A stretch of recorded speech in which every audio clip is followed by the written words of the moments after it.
Today on CityCast Denver, it's Pride Month, and we're reflecting on what's been happening for our local LGBTQ community this year. While Douglas County again struggles with the idea that books in our libraries might actually feature queer people, the state legislature touts its own work as a progressive LGBTQ-friendly place. And of course, we're talking all about that dangerous weather disaster at Red Rocks. Today is Friday, June 23rd. I'm Bree Davies, and here's what Denver's talking about.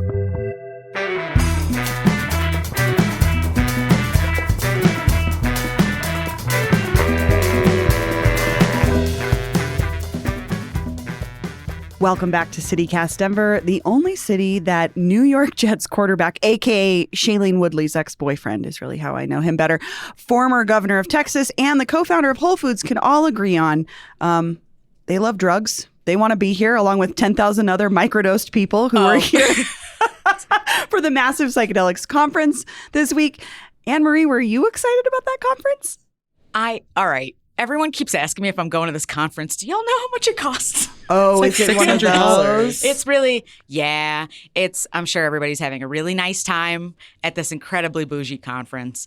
I am going to like a little side thing to it tonight that did not cost any money. It's kind of like the South by Southwest approach. Like you go to all the other parties. The auxiliary right? stuff, yeah. The 10,000 people in Colorado to talk about psychedelics. It's the new outdoor retailer show. Watch out, outdoor retailer. I know you've left the state, but it's probably a lot of just the same amount of puffy vests. Well, you've heard her voice already. Anne Marie is an independent journalist and podcast producer who you may know from this show, but also from On Something, which was a show about life after legalization. She recently produced National Emergency, which is about two ER nurses on the quest to treat some of America's deepest ills. Anne Marie Awad, welcome back. Thank you. Good to be here in the new spot. In the new space. That's right. We're at 5280 Magazine's beautiful offices in downtown Denver, right off the 16th Street Mall. But we also have a brand new guest to the show, first-timer Demi Harvey, host of the queer-focused music show Serve It on Indie 102.3, and a DJ who utilizes the dance floor as a place to build community. Demi, welcome. Thank you so much. Yeah, I'm happy to be here. Yay. So I'm so glad you guys are both here. Yeah. It's Pride Month, right? Yes. We've been celebrating all month. I know. I was going to say, it's kind of nice that we get a whole month. Yeah. But that's kind of what we're going to talk about is just LGBTQ community issues, which overlap with all issues and all communities across the city and the state. So I guess I would love to hear from both of you as folks who identify as queer and are part of this community. What do you think about the state of the queer community here in Denver today? I mean, I have gone on the record here as saying that I am a little bit of an indoor person and I don't go to a lot of these parties. So maybe I'm not the best person to ask. But I will say that this year, in light of everything that's happening around the country, I feel like it's a real bright spot in a lot of ways. Yeah. I have been covering this issue for another podcast, Anti-Trans Hate Machine, as well, for the last year or so. And of course, a lot of that comes from Colorado, that organized anti-trans movement. But at the same time, you know, the Colorado queer community is just like so resilient, and going into Pride, I feel like that's especially true. Pride weekend, I mean, going into Pride weekend, I feel like that's especially true. Like, I feel like there's a broad recognition that this is an especially important year to be out and be visible and to protect each other. And that to me is really beautiful. Demi, what about you? Oh, I am very much out. Yeah. Outside. Even You're as an out person. Yeah. Well, even like as an being out. introvert, I'm like, I'm not social, but my life is social. Yeah, I don't know how you do it. I don't either. It's a lot. But yeah, I personally have seen, you know, with especially all the trans hate and a lot of the hate crimes that have happened towards the queer community, it's interesting because every event that I go to, whether it's like grassroots organized or it's a mutual aid thing or it's Adams County Pride, I just feel like people aren't scared. They're trying to make themselves visible and showcase to the younger generation, hey, we are still visible, we're still here. And I just think that it's so sweet, and I don't know, it feels like a shift over these past few years because, yeah, Pride is also a celebration as well, and it's very much felt that way over the past few years. But this year in particular has felt very like we are organizing, we are showing people that we are here and that we aren't going anywhere. And it's been very cool to see. So even though I go to like DJ events or dance events or something like that, everybody is kind of talking about it. Everybody has that on their radar of like, this is happening to our community and that's scary, but that's not going to keep us from doing the things that we love to do. Yeah, it's really a balance, I think, too, of addressing the issues. Like, they're out there. We know what's going on. We know that trans folks in particular are being targeted, but also taking this moment to celebrate and say, we've been here the whole time, right? Our community has been here the whole time. So that's kind of leading into what we wanted to talk about today, which is how these issues sort of run through our state in different ways. First story, I'm gonna try to deliver this without just sounding like totally pissed that these people are doing this. But residents in Douglas County, of course, have gathered once again to call for the banning of certain books related to the LGBTQ experience in their libraries. Luckily, the folks that showed up in support of these books is like twice as many people. So those voices are definitely louder. But these folks that want to ban these books, which are, again, related to experiences being queer in the world, like any other community experience, but they're being called pornographic, which is bizarre. And they are young. The couple books that are in question are young adult books, and they're already housed in the adult section, which was a compromise that's already been made. And these folks are still think that these books should be banned. What do you both think about this? I'm gonna have to control myself. I know. Here too. That's how I feel. I'm like, there's just this boiling rage over like librarians being put in terrible positions for no reason. Yeah. Book banning in 2023. Like, what is going on? Oh God. Especially in today's internet. Like, I know. It's just like, it's about the books and it's not. I don't want to be that guy who's like, I've covered this, so I know. But I had a little stint as an education reporter. And I think something that is missing from the coverage of a lot of these school board conversations and conversations about public libraries is how this does fit into like a larger right-wing cynicism of those kinds of institutions. And this is just sort of like another way in. To cast doubt on whether or not we should be publicly funding places like libraries. And I mean, buddy, no one's talking about banning the Harlequin romance novels from the public library. I read Flowers in the Attic when I was a teenager, and that was about an incestual family. Yeah. So it's like I'm like, y'all want to talk about the stuff I got from the library growing up that's questionable? It's none of this stuff. And it's not what it's about. It's like, it's really using the sort of like public forums to really, spread misinformation. I mean, it's just lies. It's just none of this stuff is pornographic. Well, and they know that. You bring it back to this bigger picture, which is the right-wing agenda of getting rid of public school. Yeah, undermining confidence in public education. I think that is like the big sleeper story to all of this is like, I don't want to say that queer people are a distraction by any means. It's not how I would put it. I think they're more of like a human shield for a lot of these like really deep, long-running pet issues in the conservative movement when it comes to just like a complete antipathy towards public education, for example. Like, this is just a brand new opportunity to get in there and say, hey, yeah, these teachers are doing some crazy stuff. Demi, what do you think? I don't know. I just feel like it's a huge waste of time because I'm just like, as someone who has grown up with the internet, it's just like you can find this stuff anywhere, and your kids, the more you're going to like try to squeeze this out of them, the more that they're going to be curious and go and try to figure this stuff out themselves. And if people, I think in the article, they also said like, if kids are searching for that kind of content and trying to understand like why, there are some deep-rooted questions in the values that they've been taught and the things that are around them. And I think that they should question that. Everybody should question that. And especially when you're a youth and you're going through so much change, you should be exposed to as many things as humanly possible. And I don't understand kind of like the fear tactics that some of these parents are trying to instill. it feels very immature.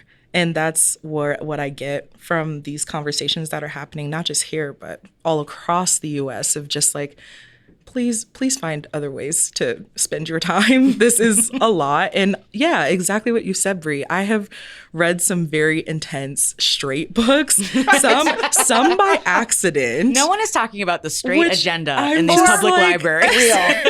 Which I'm like, why? I also, just kind of a side note, I just watched and read Sharp Objects, which is a very creepy story. And yeah, there's like so many like straight, just toxic, like masculine tropes that are like in this very popular source of literature. And it's like, why? When there are things out there that are like that, why are we talking about, you know, like Harlequin kissing another like villain? I just don't get it. Yeah, the book's in question. Let's talk about it. This book is gay and genderqueer. A lot of it is examining just the world through the lens of being queer or what your family experience is. And I think about, I'm straight and I grew up. It's okay. I grew up It's like okay. mainlining John Waters. Like this dude was my entire childhood experience. My parents, we had also the video. We used to go to this video store up the street called Video Movie Madness. It was run, the first gay people I ever met were the couple that ran it. And they let us rent whatever we wanted because they had an agreement with our parents. I mean, I saw Crybaby as a kid. I saw Pink Flamingos as a kid. That's like the gayest stuff out there. Guess what? I'm not gay. It didn't make me gay. I wish it did. Sorry, John Waters, it didn't. But like, you know what I mean? Like that didn't change who I was, but it informed the things that I understand in the world.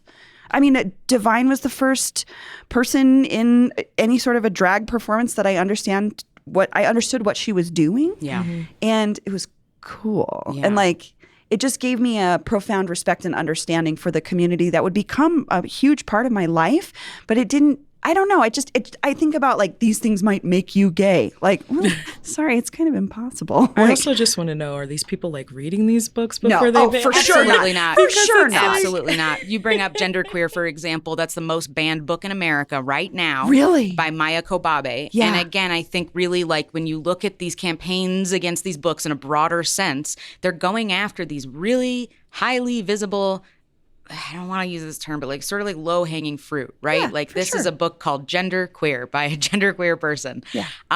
And this book has been stalked all over the country by conservatives trying to ban it from schools, trying to ban it from public libraries. They don't know what it's about, really. because they've never read it. They've never read it. Or you get other books they're trying to remove under very flimsy pretenses. And it's just really not, like when you talk about like John Waters and you talk about being able to be exposed to just queer people and that's existing. like a kind of extreme thing for sure. Right. This is nowhere near what these books are like. No. You know what I mean? No, it's so Pink This was like, Flamingos. no. I mean, that is like, But they're Yeah. calling like children's books like pornographic. Right. Like, really?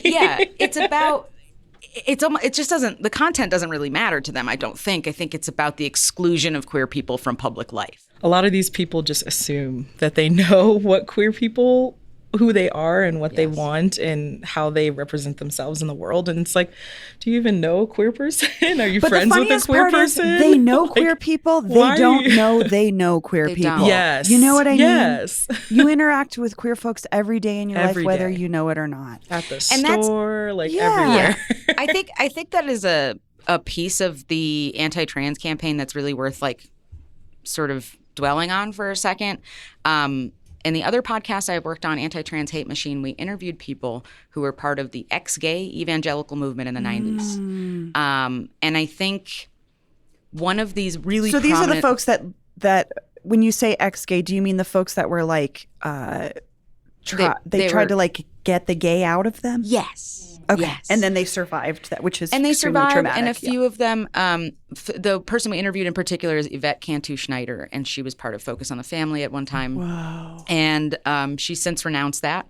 But she talks about how, you know, as queer people became more socially acceptable, it became like hard to keep preaching this idea that you could change folks. Because A, it wasn't working, obviously. Yeah. But also B, people came to know more queer people. Yeah. And it really was that power of having a personal relationship with a queer person and it sucks that that's what it takes, honestly. But on a level, it is really powerful for people. And she even made this connection where she said, because a lot of Americans don't know a trans person, don't know an out trans person. An out trans person, I think that's helpful. Yes. Yeah. They really only go by what they see in media.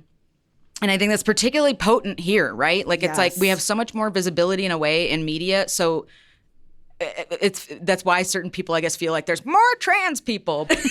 Like, no, it's been the same. It's always. been the same. And again, we were like repeating silly history here that we did with gay and bi people in the 90s. Yes. It's like, it's not that there's more. It's that, you're not going to necessarily lose your job or be ostracized from society for just being queer. And so Also the internet. Yeah. So it's like this is a backlash to tolerance, and I think what's really fueled by is the fact that a lot of people don't have a personal relationship with an out trans person, and so they just makes things up. Just make up. They're trying to turn everybody transgender. It's just nonsense. Just made up fictional crap. Okay. Well, maybe there's a positive side of this conversation is the fact that LGBTQ representation in Colorado politics is on the rise. Colorado Newsline recently did this great piece on that impact. I mean, in general, what do you both think about that visibility in politics? I think it's really encouraging. I mean, I think I have been covering politics on and off in Colorado since like 2016. And it's just been nice to see not only the increase in representation, but sort of just like, I don't know. I think these candidates are taken a lot more seriously than they used to be. Yeah. Even just in the election, like it's not a big deal anymore.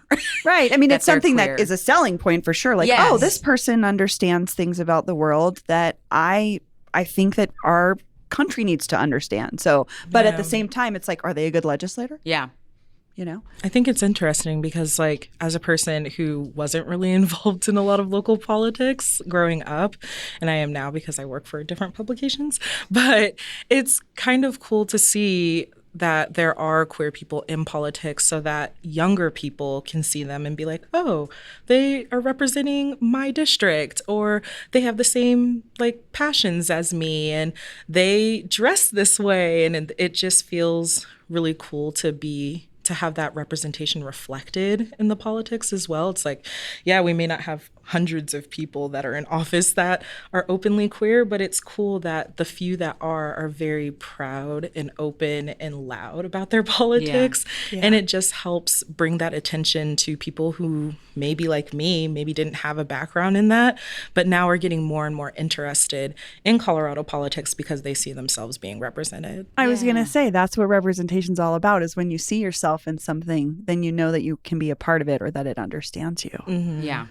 So I want to read this quote from Representative Leslie Herod, very out person in the community, recently ran for mayor. But she said, Herod said she befriended a former Republican colleague after they worked together on a variety of issues, despite disagreeing on many policies. She said that on one of the last days of the session, she found a note from him in her binder where he apologized for having brought forward anti-LGBTQ legislation, and he said he wouldn't do it again. What do you guys think about that? That was wild. That definitely stuck out to me when I read it because I was just like, see, people can change. But for me, it's just like exactly what we were talking about before. You have to get to know a queer person on a interpersonal level in order to try to understand them, because I don't know if it's fear. I don't know if it's just wanting to be blissfully just unaware of the community. But when these people create these ideas in their heads of who they think queer and trans people are, that's when they start to just reflect this hate. And I'm glad that Leslie Herod made this genuine connection with somebody who probably didn't have a lot of the same views as she did, but still wanted to continue to connect with that person. And it seems like the feeling was really mutual. And it seems like they really understood where Leslie was coming from and understood them not only as a human, but maybe just heard each other's like sides and were like, oh, I see how this is harmful towards this community. Yeah. And now I won't vote that way anymore. That's huge. And I just think that that needs to be done more on an everyday level. And I'm glad it's happening on a political level, because obviously that's really important for change. But yeah, it just goes to show that even though people may be very different from you, you can still have conversations, and it could still be a commonality that, oh, something doesn't feel right to me, how we're treating these people. Maybe we shouldn't continue down that road anymore. Yeah, I think that's really true. It goes back to that like personal connection. Like it's not just getting their point of view on it. I feel like it's just seeing them as a person, like seeing that they have kids and they have families and that they are, care about the same things that you do.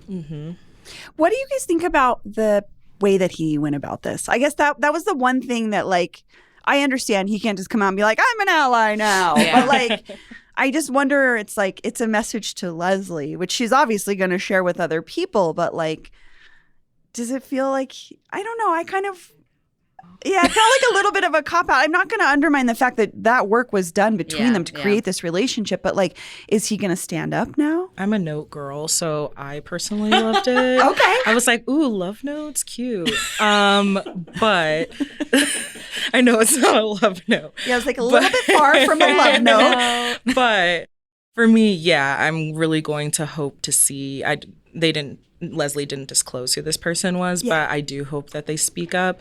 But I do think it was a nice gesture to be like, hey, I'm going to write Leslie a personal note saying, you did something in my life that has shifted my way of thinking, and I hope to make a change in the future. I really hope that they carry forth with that, because karma. But at the same time, I'm like, I think it's fine. Okay.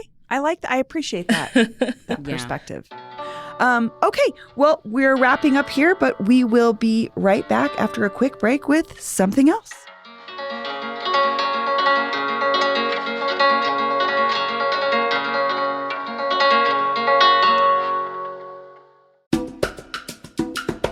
This episode is brought to you by Levitt Pavilion.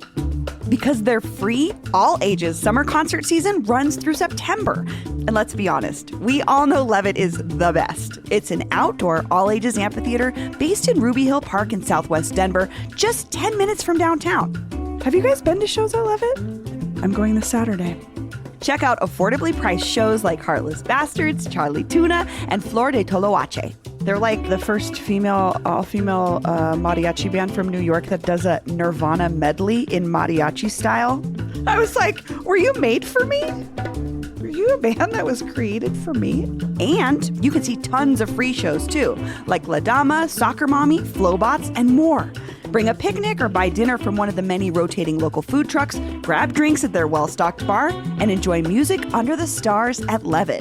RSVP for free shows, buy tickets, and check out VIP packages at levittdenver.org. That's LEVITT Denver.org. And we're back. We're doing this segment regularly that we really enjoy called Wins and Fails, which is where things around the Mile High City either really impress us or really bum us out. I'll start. My fail this week, I was going to complain about the Park Hill Golf Course still taking up space in our city conversation. Oh, my God. But I was like, no, that's so boring. Last week, a friend of local artist Thomas Detour Evans started a GoFundMe to fund his work painting a new Nuggets mural celebrating their win.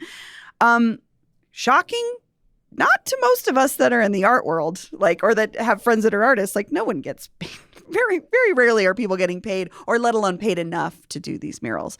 But I think it was just a little bit of a mini wake-up call about the role of art in our city and how important it is and what a driver it is economically, tourism-wise. That mural is going to be photographed hundreds of thousands of times, right? Visit Denver should be paying Detour. The Nuggets should be paying Detour. Maybe the new mayoral administration will have some sort of, there is funding out there for public art, but it's an arduous process and it doesn't always pay folks that do this kind of work. And so I think it was just a bummer to me because I was like, oh, people are finally seeing this for the first time. They're really understanding that artists pay for a lot of their own things out of their own pockets. And it is a huge reason why Denver is awesome. Yeah. We're a good-looking city. We've got great art. What did you guys think about that? That's weird.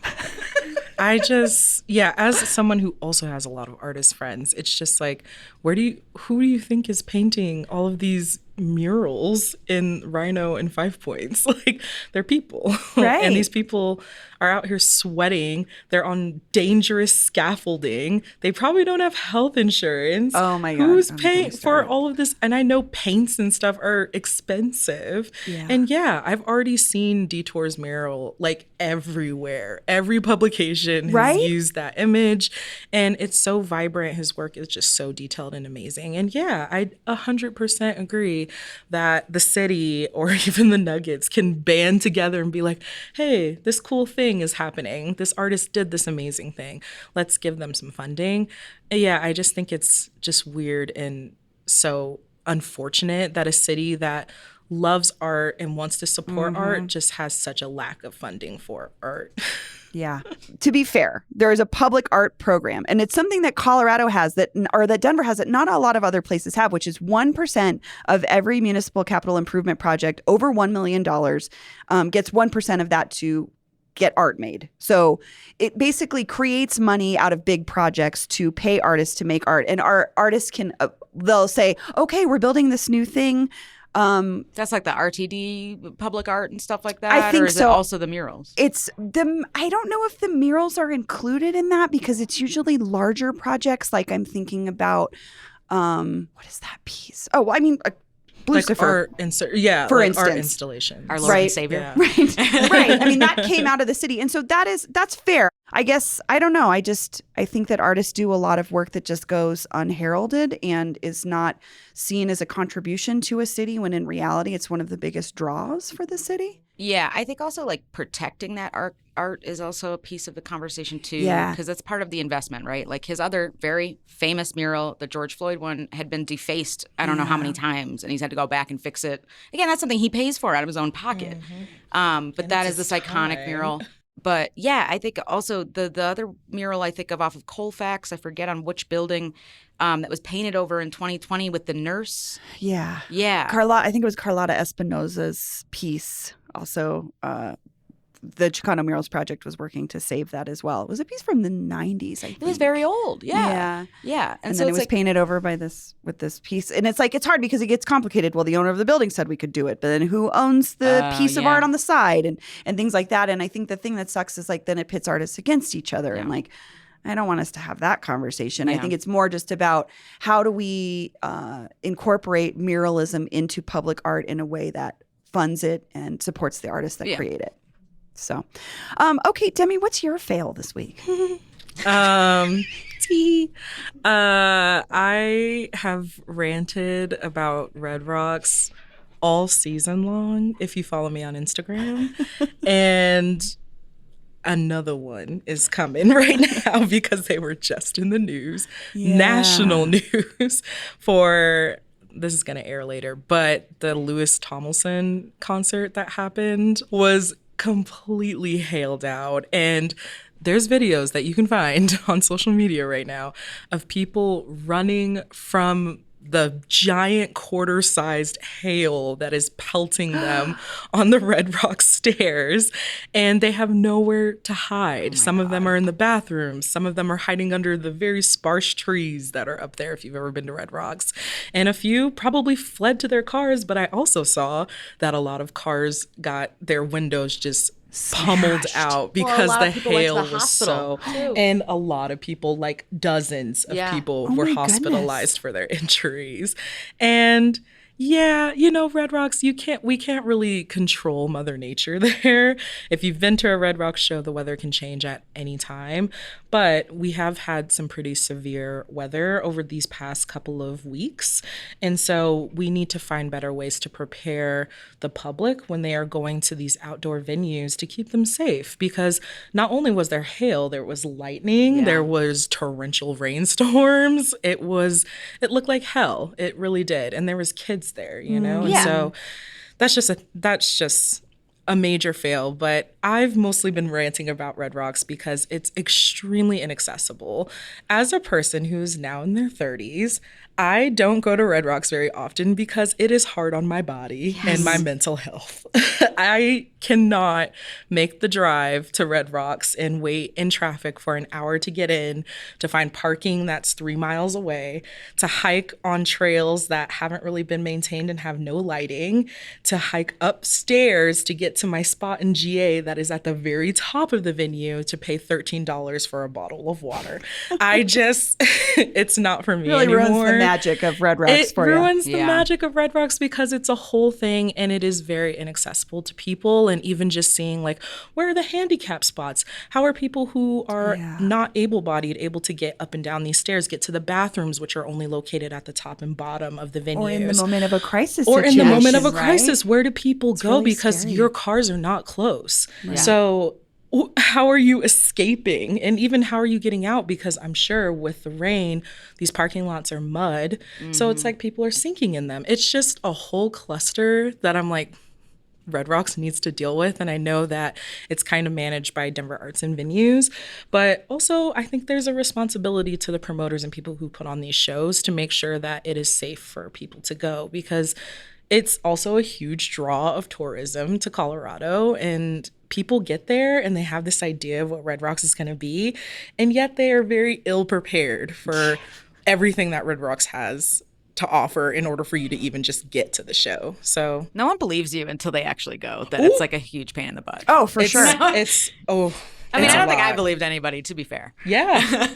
Yeah, because Red Rocks has this kind of like glamour of, all these It's big beautiful, people right? have played, and it's stunning. I tell when it's people to a- go when there's not a show. And when it's a perfect night, It's the stunning. best show ever, It has the right? best view. Yeah. But it's like, all the stuff is you it got to worth do it? to get there. And, Is it? I don't think it is. It's just miserable planning It is. on their part. And like, it's expensive It's as well. so expensive. It's very So just expensive. side note, like even before the pandemic, you pay bonkers prices for these tickets. Yep. And I think the last show I remember going there was like Father John Misty. And we left even before he was finished because we knew it was like a Tuesday. You weren't gonna be able and to I get had out of work the in the parking morning. lot, And like, yeah. you got to budget all this time. So like I pay all this money to see like the artist for 20 minutes, I'd rather just see him, That's I don't know, right. Yeah. Ogden or Mission. Or Yeah, something. exactly. So there's that. And then there was severe thunderstorm warnings all day long. All day. Like there was ample opportunity. Our neighborhood venue, Levitt Pavilion, another really amazing outdoor venue, canceled their show that was going on the other night well in advance. Early. Well in advance, yes. And gave people time. It is wild to me that Red Rocks went on with that show. And Every show is a gamble for a promoter. That's right. So they were like, we're going to gamble and make our money. I mean, and I don't look. I would not. I'm not telling anybody to sue Red Rocks. But if Red Rocks did get sued after this, I don't think anybody at all would be surprised. No like one would be you literally people got physically harmed because of that bet. Oh, and I want to make a note of that. Colorado Sun reported that 7 people were taken to the hospital, and between 80 and 90 people were treated for injuries at the amphitheater. So Wow. That was Just to preventable. clarify. I would argue that was all preventable. I mean, on their Twitter page, they were like, "Stand by, everybody. Wait, hold on. We're gonna try to see if we can make this show happen." Irresponsible. They put people in danger. did you have a fail? Or was that your I fail? think that was. I want to Were share you guys on that both one. doubling on the fail for Red Rocks? everyone. There is. That one. Well, okay, let's look at something positive. Demi, did you have a win this week? I did. So with the psychedelic thing that's happening this big week, conference, yeah. the big conference, I kind of didn't know that it was happening, but I was actually asked to DJ a different event that was kind of one of those auxiliary events, and it was a focus on Black people, and Black people sharing in community of like cacao and what that means for like the psychedelic industry and infusing like microdosing and things like that. And so it was really cool to be in a space that was like kind of filled with a bunch of Black people learning about psychedelics and what that means for them and their spiritual healing. And there was different vendors, and it was at Green Spaces, which is now Black owned by Javon. Shout out to you. And That place is awesome. yeah, I love that place.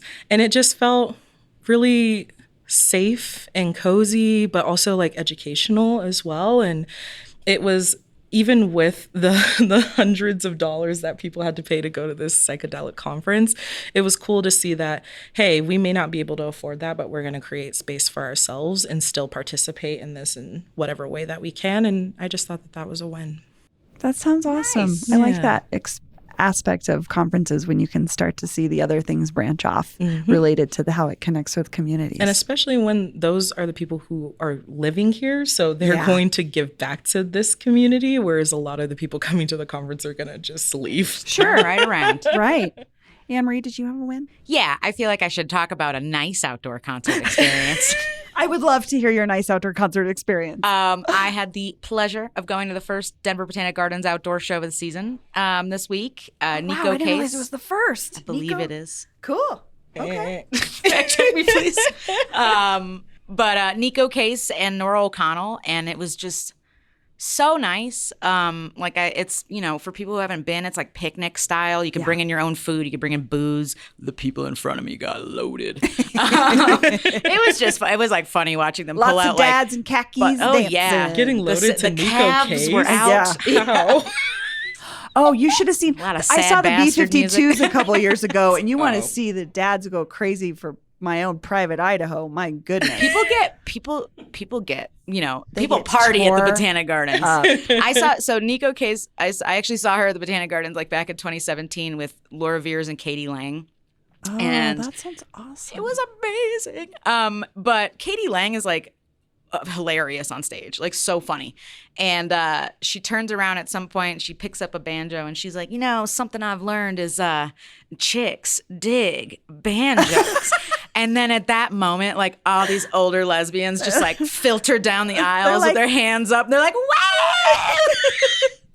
You're like, It's this is your incredible. moment. Yes. Enjoy this moment. Oh, it was so good. It was amazing. Oh, that but sounds yeah, lovely. Nico Case this week was incredible. I'm always so impressed with how they put on these shows. I feel like I don't know anything about sound, but I imagine it's very hard to do good sound outside. And I'm just always so impressed by how great these shows sound.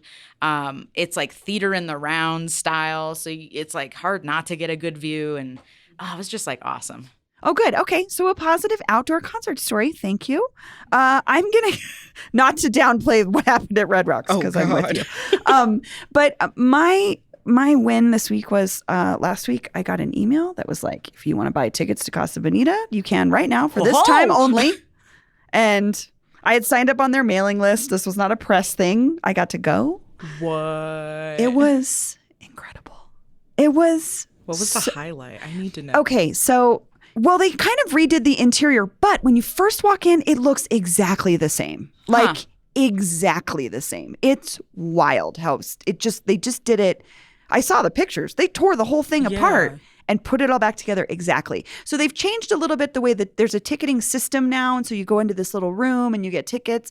But the kitchen, you didn't really see the kitchen. The food came Right. out of a home wall. Yeah. Like now you see you see the food now and it looks lovely. And it's like, and then you walk up and the thing was the cliffs and the water, they just enhanced it with lighting. There's like stars now. It's just so and fog. It's like so magical. They have a band, like a stationary band. They were playing like Selena covers. Oh, cool. It was amazing. But everything else looks the same. There's just like little additions that are good. Like if Wait. you go down to the stalactites cave or I the was just gonna ask. or the mining, Yeah. it's the same but better. Like it's cleaner. There's no more carpet down where the water. I mean, there was water and carpet. I mean, let's get real. They've redone some of the stalactites so the tables have lights in them. Like it's all the same. So if you want the exact same experience, you can have that. And then there's like enhancements. There's like a guy in the mines and you can do this, like you can play a little game and like there's all this. It's like there's different additions, but if you want that exact Casa Bonita experience, you're going to get it. So I love- kudos. Yeah. They did. It's perfection. But how was the food? It was fine. Yeah. It Do you was still fine. get free sopapillas? You do.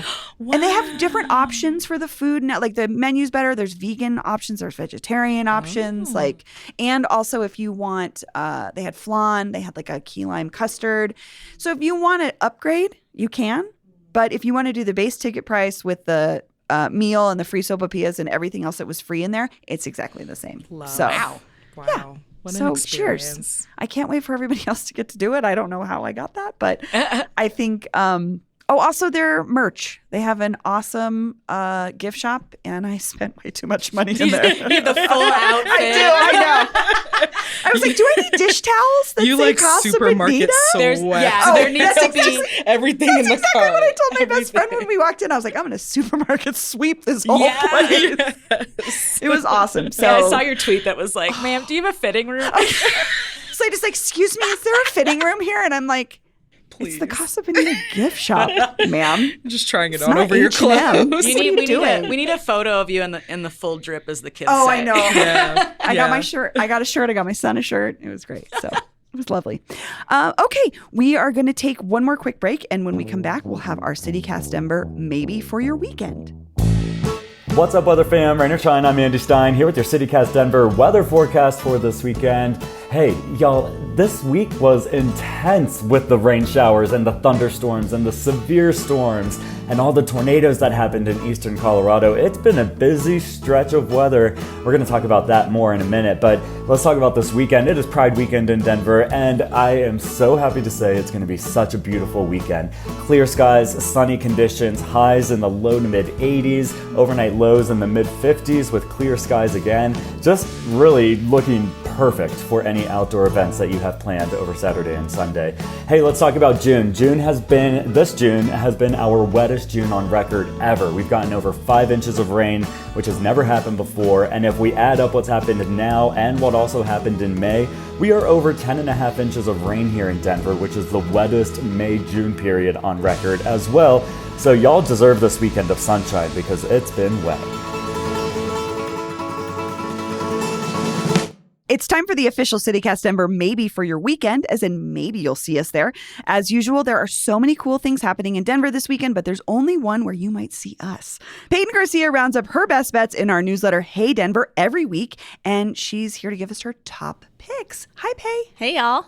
Hey. Yellow. Okay, you guys ready? I'm excited. All right, I'm going to start by saying that I'm not putting the Pride Fest celebrations on our list because that would obviously win. It's like a happening given. all We're weekend. already gonna do that. Yeah, people are going to go to it. So I'm not including that, but everyone should go. Okay, to start, Saturday morning at 10 a.m., Brighton, the city of Brighton, is hosting a health and fitness expo at Bar Lake State Park. That's it. You go and you celebrate health and fitness. But the reason I'm highlighting it is because I really love Bar Lake State Park. Have you guys ever been there? I don't was think just so. there for Yeah. Adams County Pride. Yeah, it's so There's cool. a lot of lakes over there. I had no idea either. There's Yeah. someone who water spent a lot of here. time in D-Town.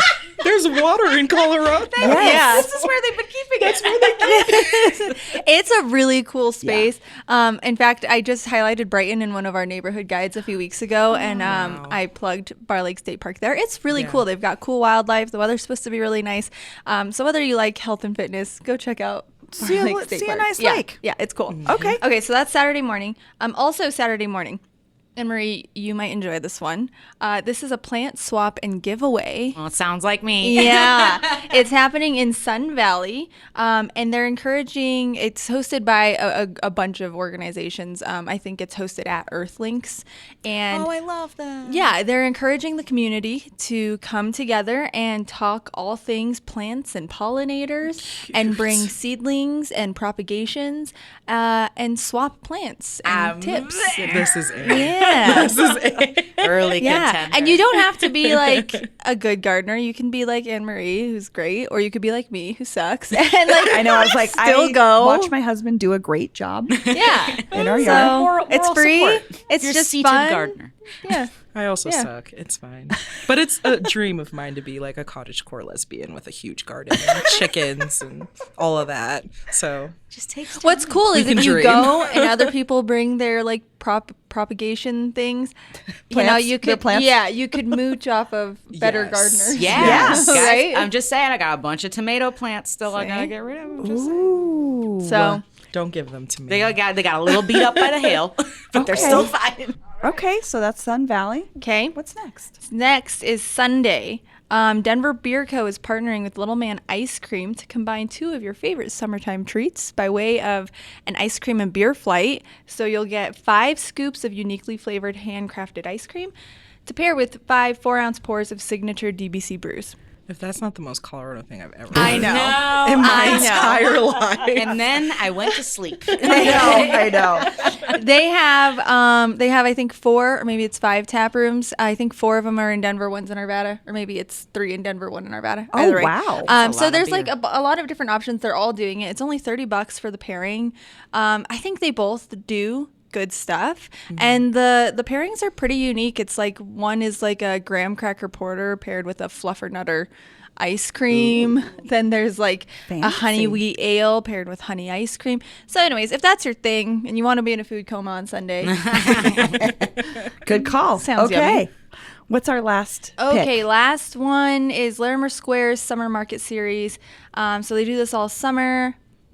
Spend money drinking and shopping on Larimer Square. I like Larimer Square. It's going to be busy this weekend. There's Yes, going to be it is. lots of people down there because of Pride. So if you want to, feel real city-ish. It's shut down. Like Larimer Square's shut down. It's just for people. Yeah, right? no cars. Mhm. Yeah, they That's a still have big all the s- tables out. Yeah, it's a big selling point. Yeah, it's fun. It's nice. It's a nice way to get around downtown and Hang out. yeah. Is the comic book convention also the same weekend still as Pride? Is it? Am Oh I going my to see Miss gosh. Marvel out there? I at don't Pride? know, actually. I didn't see anything about the comic book convention, but maybe that's too niche. They used to For be my the same searching. weekend. That seems Yeah, like, I don't know. why would you do that? That's like competing with the They same do audience. that It was all the time. awesome. It was like How do they you do changed it both, from though? Comic-Con, but what is it now? Pop Culture Fan- Fest or something. I feel like it keeps changing. They changed the Isn't name like of it, Fan but it Expo or was something? that Father's Day weekend and Pride. Yeah. Usually all on the same Yes. weekend for a long time. How do you? You Oh, the celebrate your daddy crossover? there, and you celebrate your daddy at a. Oh my It's gosh, it's yes. great because it's like you Yes. can't help but hit Yes. both events, and Yeah. then everybody else had the same idea too. Oh, yeah. Like it's just like Thanos is sporting the flag. Oh, I love. It's great. It was It's awesome. literally the most like delicious combination to like see people cosplaying and then going over to Pride. It's so Yes. fun. Oh, that's good. Okay, people Yeah. can do We're both. just like going back and forth Yeah. all day long. It's awesome. Why not? Okay, so we've got fun activities at Bar Lake in Brighton. We've got the Sun Valley Plant Swap. We've got the Denver Beer Co. and Little Man Ice Cream pairing. Flights, pairings? Yeah, Okay. both. A pairing flight. A flight of pairings. and the Larimer Square Summer Market Series. You can hang out downtown in the streets, drink and shop. What do you guys think? What are you feeling? Do you even I know. ask me? I know. I'm honestly. I know. I should have left it out. I should have I'm already like Rigged. building the itinerary in my head. I'm like, oh, okay, and then after that, I can go get bubble tea, and it'll be great. I mean, I do have to say, Sun Valley is like a really cool place to hang I was out. gonna say Yeah. I'm really a sucker for Sun Valley, so That was also my vote. I love the plant swap for you, Yeah. but I just like a reason to go to Sun Valley. So I would agree that would be my pick as well. Yeah. All right. I'm down with that. Yeah. If me too. I just want to shout out Earthlinks as a really freaking cool organization. I don't know about Earth. I don't know a I'm ton about usually them a either. Sun Valley kitchen gal right next door. So People what's who do not have housing, they get them more involved with growing food and plants, cool. and doing outdoor related crafts. So they have like beautiful rain barrels that people hand paint. They have little Cool. like pollinator hotels that you can get that are handmade. Just really neat organization. Pollinator Hotel's like a bee hotel? Yeah, which hotel are for good. bees? You want those? Those Okay. are good. Okay. We like the bees. I'm more sold. So we can celebrate Earthlings' work and support the community and get all the plant freaks out. Yeah. Woo-woo. Yeah. All right. Cool. Sounds good. Okay. So there you have it. That's the official CityCast Denver maybe for your weekend, but there's way more where that came from. Peyton's got plenty more recommendations in our newsletter, Hey Denver, which you can subscribe to right now by texting Denver to 66866. Thanks, you guys. Thanks for joining. Demi, Anne-Marie, always good to have you back. This was lovely. Thank you both. Thank you. I appreciate it. It was fun little chat.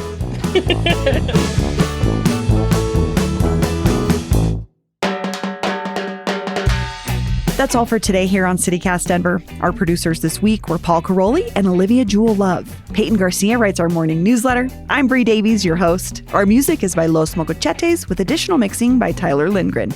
If you haven't already, subscribe wherever you get your podcasts, follow us on Twitter and Instagram at CityCast Denver, and tell a friend about us next time you see them. You can sign up for our daily newsletter by texting Denver to 66866 and learn more about us at denver.citycast.fm. See you next week.